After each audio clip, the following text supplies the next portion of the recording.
Bismillahirrahmanirrahim. Fununun Nasri fil Asril Abbasi.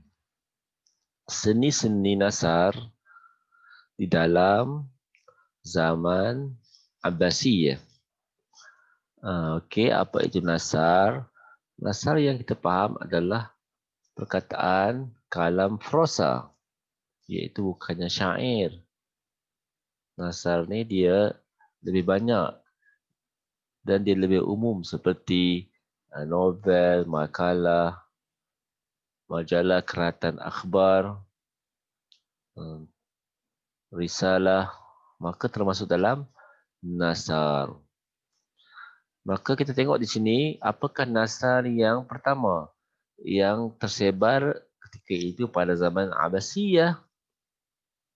Pertamanya adalah Al-Khitabah. Khitabah ini kita artikan macam ceramah ataupun pidato politik. Maka dipanggil Al-Khitabah. Nasyatatil khitabatu siyasiyatu. Aktiflah pidato politik fi matla'i hadzal asri, pada awal zaman ini. Okey, matla' ni pada awal, pada tempat terbit.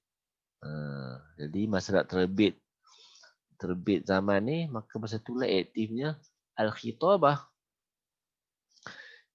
Kerana ittakhazat ha as-sauratu. Okey, kerana as-saurah. Saurah ni revolusi. Revolusi apa? As-sauratul Abbasiyah, revolusi Abbasiyah. Revolusi Abbasiyah ittakhazat, mengambil adataha. Dia ambil dia punya alatnya. Adataha, peralatannya, alatnya. Fi bayani haqi, untuk menceritakan tentang haknya, layaknya Bani Abbas, layaknya keturunan-keturunan Abbas ini, fil khilafati, untuk mengambil tampuk khilafah. Wa kana min khutabai hadzal asri, maka di antara khutbah. Khutbah ni jamak kepada khatib, iaitu seorang penceramah, seorang pemidato. Maka pada zaman itu ramai pemidato-pemidato. Hadzal asr, pada zaman Abbasiyah. Khutabai hadzal asri. Okay. Ada beberapa orang yang dikenali sebagai pemidato pada zaman Abbasiyah. Khulafa'uhul awailu, maka di antara ramai-ramai penyampai pidato itu, khulafa'uhul awailu, khalifah Abbasiyah pun salah seorang, satu daripada kumpulan pemidato. Khulafa bukan seorang saja, tapi ramai lagi. Ramai khalifah-khalifah yang terlibat dalam pemidato. Iaitu khalifah-khalifah awailu, yang pertama-tama sekali. Khalifah yang duduk pada zaman permulaan tu. Mislu seperti Abil Abbas. Seperti Abil Abbas As-Safahi. Wa Abi Ja'far. Abi Ja'far pun ada. Al-Mansur. Abil Ja'far Al-Mansur. Abil Ja'far Al-Mansur ni khalifah, dan dia salah seorang daripada khatib, pemidato yang hebat. Wal Mahdi wal Rashid.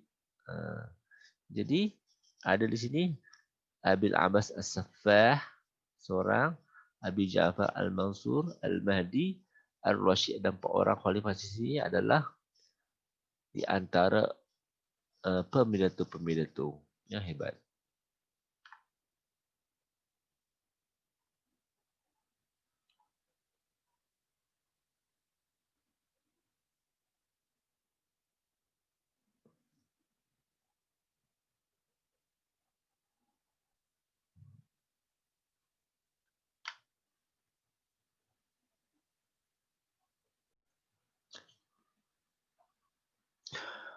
Nombor 2-nya adalah at-tarjamatu, penterjemahan. Jadi pada zaman ini penterjemahan berleluasa. Kata tarjamatu ihda darurati. Terjemahan adalah salah satu darurati, keperluan-keperluan al-harakatil ilmiyati, gerakan ilmu. Jadi keperluan gerakan ilmu ni salah satunya adalah penterjemahan. Bila berleluasanya penterjemahan maka nasyatat, aktiflah. Penterjemahan menjadi aktif. Bifadli fi'atin, dengan satu kelebihan fi'atin, satu kumpulan nabihatin, nabihah yang mulia, minal a'ajim, daripada yang bukan Arab. A'ajim ni jamak kepada lafaz a'jami. A'jami seorang ajam. A'ajim ni maksudnya banyak karya-karya yang bukan Arab diterjemah ke dalam bahasa Arab, menyebabkan berkembangnya ilmu menjadi aktif. Yata'allafu mu'azamuha, yang mana tersusunlah majoritinya daripada ilmu As-Sirian wal Fursi, daripada Sirian. Minal Siriani wal Fursi. Apakah itu Sirian? Dulu adalah nama kerajaan Syria ni, nama negara Syria. Sekarang ini dah jadi Iraq, Syria. Syria dah jadi Iraq, jadi Syria dah, tak ada dah Syria. Kemudian wal Fursi dan Fursi. Parsi ni dulu namanya Parsi lah. Sekarang dah ada dah. Sekarang dah jadi negara Iran. Jadi penterjemahan daripada ilmu sinilah, maka berkembanglah kesenian-kesenian itu.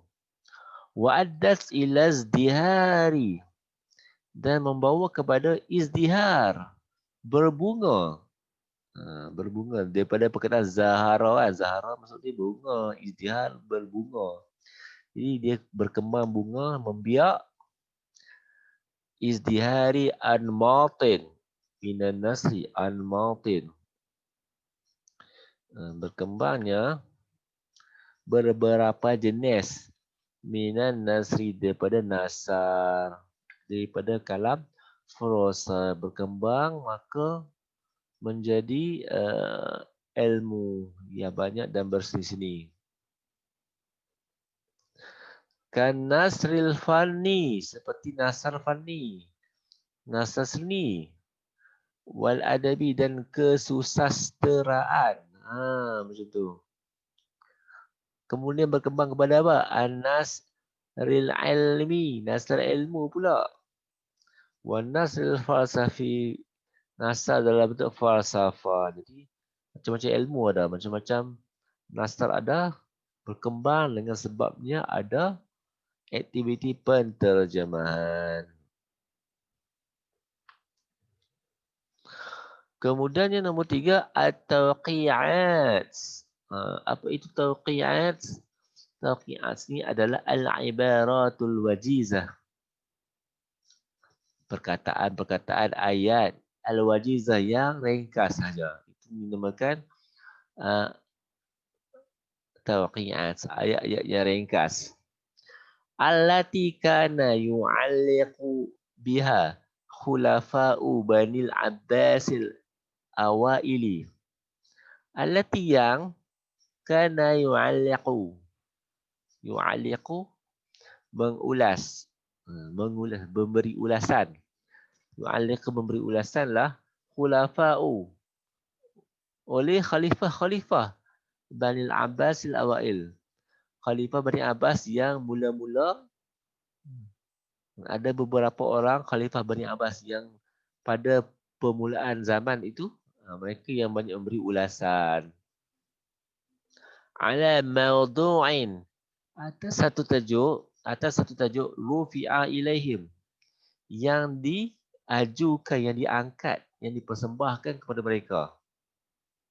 Tajuk itu diangkat dan dibentangkan kepada khalifah-khalifah ni. Dan dibawa bincang. Rufi'a ilaihi. Diangkat untuk mereka membawa perbincangan di dalam mesyuarat mereka. Mislu ma waqa'a. Seperti ma waqa'a, apa yang berlaku bihil ma'munu. Khalifah Ma'mun. Liwalin fasidin. Bagi seorang gubernur yang fasid, yang rosak. Okay, ada beberapa peristiwa, iaitu walin fasid, seorang gubernur yang rosak. Maka dia diadukan masalah tersebut kepada khalifah. Banyak orang yang komplain tentang gubernur ni. Maka timbullah perkataan daripada khalifah ini. Kaqaulihi, seperti perkataannya, qad kathura syakuka. Sesungguhnya banyaklah, ramailah syakuka, orang yang was-was terhadap kamu, orang yang syak, was-was terhadap kamu. Wa qalla syakiruka, dan kuranglah orang yang bersyukur, yang berterima kasih kepada kamu. Fa imma tadalta, maka adapun sama ada kamu ini adil, wa imma, adapun sama ada yang tazalta, kamu mengasingkan diri kamu, sama ada kamu adil atau mengasingkan diri kamu. Maksud dia letak jawatan kan ni. Tengok kan perkataan ni yang sangat cantik dari segi susunan bahasa kesusastraan. Qad kasura syakuka wa qalla syakiruk. Fa imma tadalta wa imma tazalta. Dia punya ayat yang bahasanya sedikit, kalimahnya sedikit macam sama, tetapi makna sangat berlainan. Itu menunjukkan kesusastraan yang tinggi daripada khalifah sekalipun. Okey, itu namanya tauqiat. Tauqiat ni maksud dia satu perkataan ibarat, sejenis perkataan yang ringkas tetapi cantik didengari. Ia adalah sebagai ulasan terhadap peristiwa, terhadap isu yang berlaku pada zaman tersebut.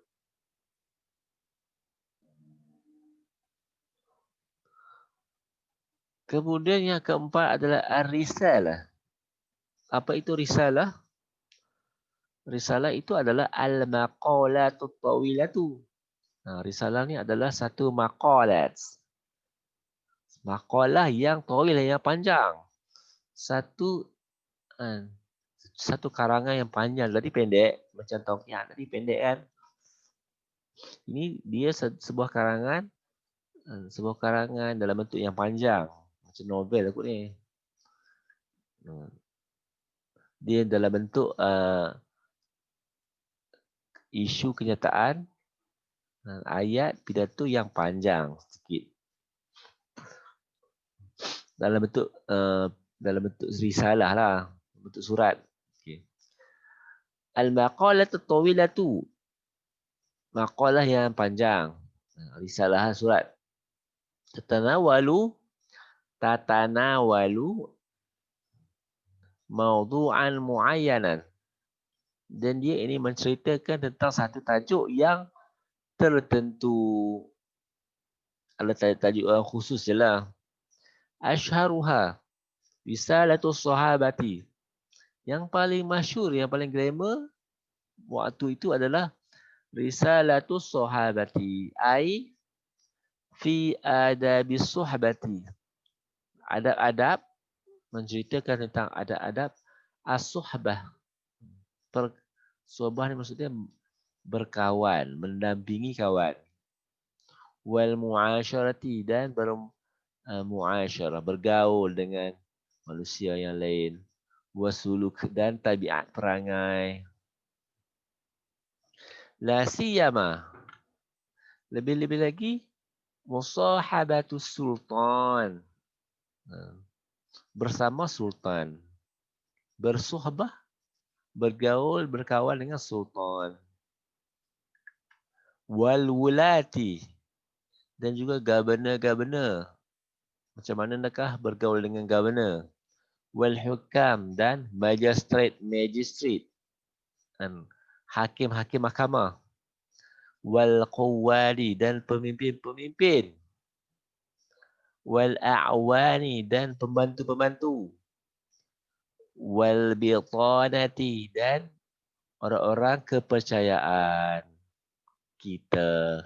Orang kepercayaan kita. Jadi itulah makalah, itulah risalah. Itu satu makalah yang panjang tulisannya. Okey. Dan inilah yang ada pada zaman tersebut. Dan seterusnya terakhir adalah al-maqamat. Apa itu maqamat? Al-maqamat ini adalah an-nasrul qisasi. Nasr dalam bentuk cerita.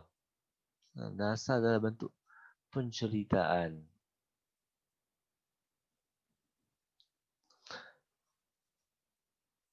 Yaghlibu alaihi. Yaghlibu alaihi. Ta'annuqul lafzi. Ta'annuqul lafzi. Ghalib lah. Ia dalam bentuk ta'annuqul lafzi. Biasanya macam inilah dalam bentuk ta'annuq lafzi. Wattazyinul bali'i. Apakah itu yang dimasukkan dengan ta'annuq lafzi? Tazyin badi'i. Mari kita tengok sini. Maksudnya, jadi yang dikatakan ta'annuq lafzi ni adalah apa? Tengok. At-ta'annuqul lafziyu at-ta'annuqul badi'i. Lafzi dengan badi'i ni macam mana? Jadi kedua-duanya adalah daripada ilmu balaghah. Ia adalah uslubun mustana'un. Satu gaya bahasa mustana'un yang diciptakan fil kitabah wal kalam, dalam penulisan, dalam percakapan. Yatamayyazu bil israf, dan diterbezanya lah dengan al-israf. Pada banyak menggunakan anwa'is saja'. Banyak menggunakan jenis-jenis sajak ni. Wa tiba pun dia gunakan. Banyak guna sajak, tiba, ilmu balaghah lah ni. Wa talmihat wa nahwiha. Dia gunakan talmihat. Ini yang dinamakan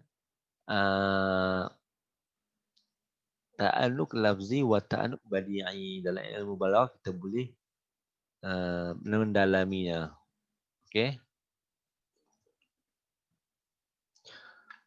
Wa yajnahu dan cenderunglah ahyanan, kadang-kadang, fi madmunihi, pada kandungannya itu, cenderung kadang-kadang kandungan itu kepada as-sukhriyati, kepada memperolok-olok, wa di'abati, dan bermain-main dengan perasaan orang lain. Kadang-kadang olokkan orang lain, memperbodoh-bodohkan macam tu. Di'abah ni pun maksud dia memperbodoh-bodohkan, buat lawak, tak kena gaya dengan masalah orang lain, dengan sensitiviti orang lain.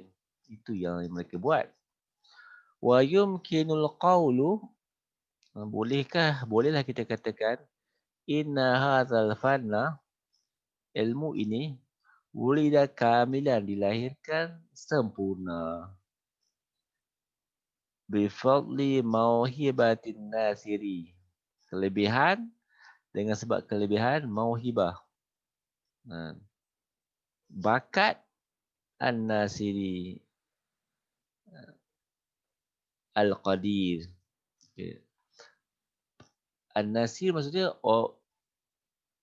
ahli sastra yang menggunakan prosa ini, dia dinamakan nasir. Dia yang sampaikan prosa itu. Dia yang ciptakan dan menyampaikan, mengarang, maka dipanggil nasir. Al-Qadir, seorang yang mana pakar dalam bidang nasar ni. Namanya adalah Badi'uz Zaman Al-Hamzani. Jadinya, Badi'uz Zaman Al-Hamzani ini adalah salah seorang daripada orang yang mana pakar dalam bidang nasar. Maqamat. Fi maqamatihi. Fi maqamatihi. Di dalam dia punya maqamat sendirilah. Maqamat. Iaitu nasar qisasi, nasar penceritaan. Badi'uz Zaman Hamzani seorang yang pakar dalam bidang tersebut. Al-Baghdadiyah. Maksudnya, Badi'uz Zaman ini adalah daripada orang-orang Baghdad.